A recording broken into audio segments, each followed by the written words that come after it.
Yang disuruh ngurus beras malah nimbun beras. Yang disuruh ngurus hukum malah bikin hukum kayak pisau. Itu yang melukai rasa keadilan. Pantas muncul street justice, pengadilan jalanan, maling motor tangkap bakar. Itu refleksi dari ketidakpuasan rakyat terhadap sikap hukum selama ini, di mana rakyat melihat kalau yang kecil salah, hukum cepat-cepat ditegakkan. Yang besar salah, diam pura-pura nggak ngerti. Itu yang merusak masyarakat. Jelas? Hukum kayak pisau. Tahu pisau? Kalau ke bawah tajam, ke atas si tumpul. Ini hukum pisau namanya. Membentuk wawasan Nusantara dari Sabang sampai Merauke. Indonesia kita yang begini majemuk, begini beragam, disatukan oleh cita-cita membangun Indonesia ke depan. Agama yang memberikan dorongan ke arah lahirnya persatuan dan kesatuan adalah Islam. Ia membebaskan manusia dari ras diskriminasi. Dari mana ke orang datang, apa ke warna kulitnya, dari suku apa ke ia dilahirkan, kalau akidahnya sama, itu kan saudara kita. Benar?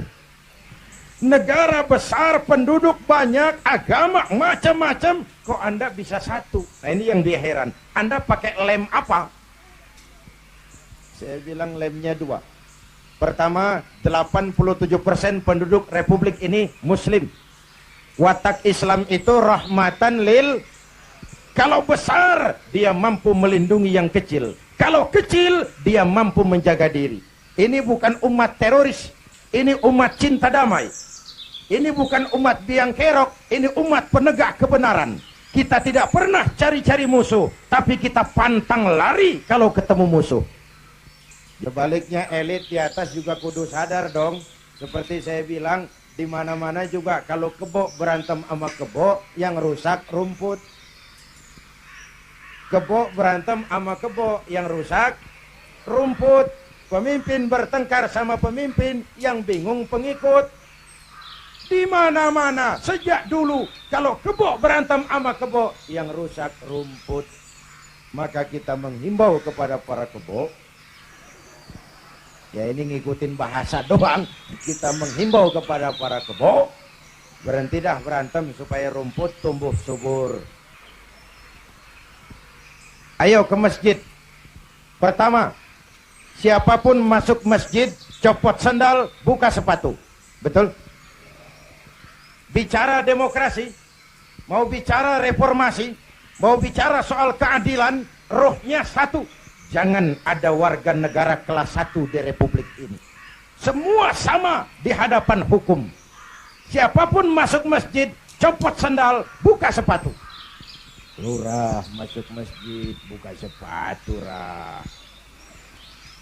Camat masuk masjid, buka sepatu. Mat. Gubernur masuk masjid, buka sepatu. Nur. Presiden masuk masjid, buka sepatu.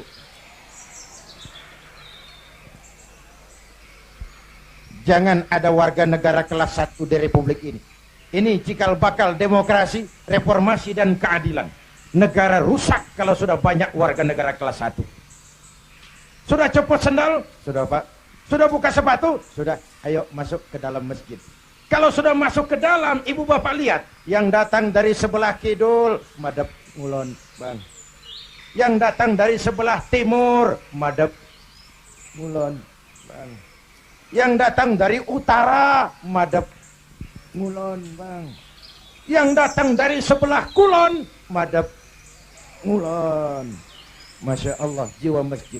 Bukan soal dari mana orang datang, tapi satu arah menghadapmu. Kau boleh Sunda, kau boleh Jawa, kau boleh Batak, kau boleh Ambon, kau boleh Bugis, kau boleh Aceh, kau boleh Padang, kau boleh Melayu, kau boleh Dayak, kau boleh Madura, Kau boleh Betawi, tapi kita satu nusa, satu bangsa, satu. Yuk kita rukun yuk. Kita kompak yuk. Sudah madep ngulon semua bang? Sudah. Ayo selenggarakan sholat berjamaah. Apa itu? Hidup berbangsa dan bernegara. Caranya bagaimana? Ya harus ada imam, harus ada makmum. Betul. Ada pemimpin, ada rakyat. Makmum siapa? Makmum mah siapa aja bang. Ngaji dah sama kiai mana juga nggak ada pemilihan makmum. Namanya makmum tibang ngikutin siapa juga boleh. Bener. Bang, tuh orang budak tuh. Budak boleh jadi makmum. Tibang makmum ngikutin doang, dia budak, dia kagak denger juga dia lihat.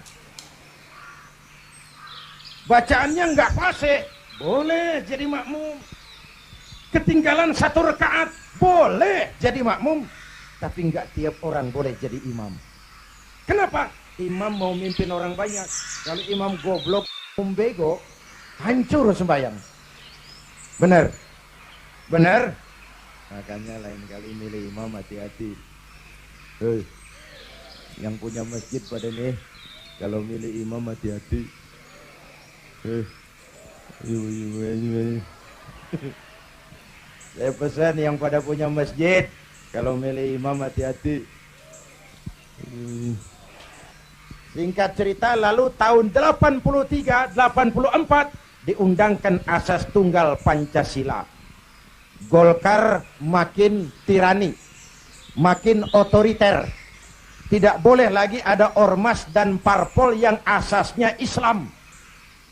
Kalau tidak mau terima asas tunggal, bubar. Maka dengan berat hati waktu itu P3 menerima asas tunggal Pancasila daripada dibubarin. Lambangnya berubah jadi bintang. Betul? Masih ingat? Saya protes waktu itu kepada guru saya, Hadratul Mukarram Kiai Haji Dr. Idham Khalid. Ini nanti soal silsilah, Pak. Beliau salah seorang pendiri P3, termasuk presiden pertama Partai Persatuan. Pak, kenapa diterima asas tunggal Pancasila? Kita harus melepas asas Islam, kan rugi. Beliau senyum, apa kata beliau? Zainuddin, ibarat warung, kita sekarang nggak boleh dagang nasi uduk, biarin aja dagang pisang goreng dulu. Sebab kalau kita dagang nasi uduk juga warung digusur. Biarlah dagang pisang goreng dulu, yang penting masih punya warung. Nanti kalau keadaan aman kita dagang lagi nasi uduk. Ya, Masya Allah, orang tua bijaksana. Tapi saya sudah kadang frustasi. Apa artinya lagi berpolitik kalau asasnya tidak Islam? Maka sejak tahun 84 saya mengundurkan diri dari panggung politik. Saya konsentrasi penuh kepada dunia dakwah. Ketika itulah lahir prinsip saya tidak kemana-mana, tapi saya ada di mana-mana. Itulah politik dakwah. Dengan segala kelebihan dan kekurangannya, Pak Harto masih menjaga keutuhan bangsa. Ya udah, kalau nggak dipercaya saya turun. Nggak usah sidang istimewa, ongkosnya mahal. Pak Harto juga nggak nakut-nakutin rakyat. Ntar kalau saya turun Jawa Tengah merdeka. Enggak. Pak Harto juga nggak ngumpulin pendukung. Kalau mau masih banyak pendukungnya. Tapi keutuhan bangsa lebih penting daripada kepentingan pribadi. Itu sosok negarawan. Jelas? Turun Pak Harto, naik Pak Habibie.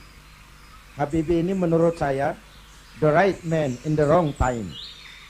Pemimpin yang baik tapi muncul pada waktu yang salah. Kenapa? Pak Habibie berhasil menekan dolar dari 17.000 ke 6.000. Itu prestasi ekonomi. Orangnya demokrat, kalau dihujat senyum. Dia masuk gedung DPR, dia senyum. Waktu laporan pertanggungan jawabnya ditolak oleh DPR dengan suara beda cuman puluhan, apa komentarnya? Sambil senyum dia bilang, it's over. Kalau laporan saya ditolak, selesailah saya sampai di sini. Dia tidak maju lagi sebagai calon presiden, padahal masih punya hak mencalonkan diri. Kenapa? Itu namanya tahu diri. Kalau orang udah kagak demen, udah. muka badak.